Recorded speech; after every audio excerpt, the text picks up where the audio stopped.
Tumsifu Yesu Kristo. Mheshimiwa Rais wa Jamhuri ya Muungano wa Tanzania, Mheshimiwa Rais wa Zanzibar, Mheshimiwa Waziri Mkuu, Mheshimiwa Makamu wa Pili wa Rais wa Zanzibar, Mheshimiwa Spika, Mheshimiwa Jaji Mkuu, ndugu viongozi, Baba Paroko,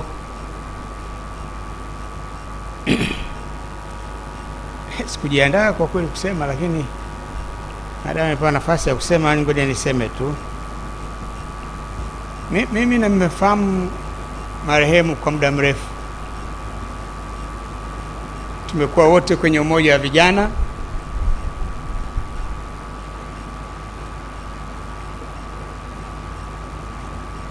Mimi nilikuwa kijana active sana kwenye Youth League,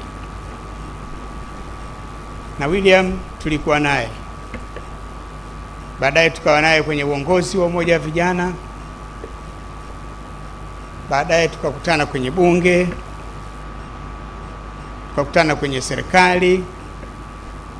Katika kipindi changu amenisaidia katika nafasi mbalimbali, kuwa mkoa, waziri, amenisaidia tukiwa wote kwenye chama kama mjumbe wa halmashauri kuu ya taifa, mjumbe wa kamati kuu, kamati ya maadili ya chama.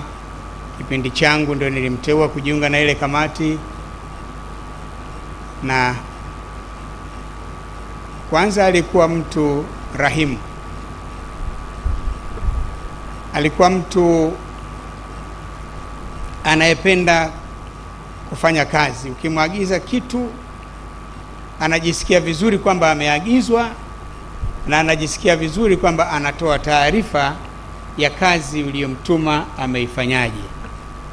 Kwa hiyo sikushangaa rais alipomteua kuwa mshauri wake, sikushangaa rais alipomteua kuwa waziri. Kwa hiyo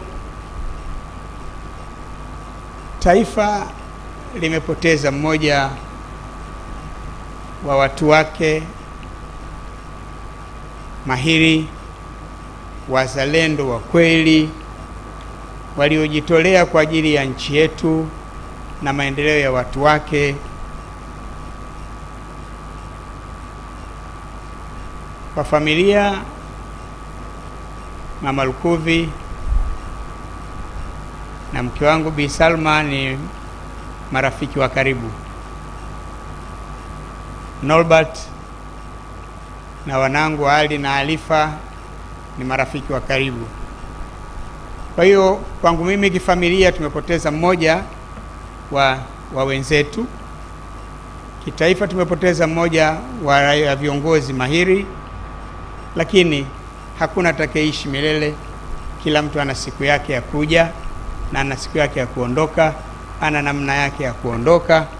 Mwenzetu ametangulia, sisi tumwombee mapumziko mema, tumwombee Mwenyezi Mungu amjalie pepo siku hiyo ya kiyama.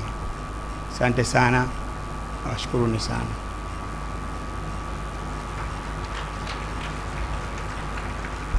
Asante sana Rais mstaafu Mheshimiwa Dr. Jakaya Mrisho Kikwete.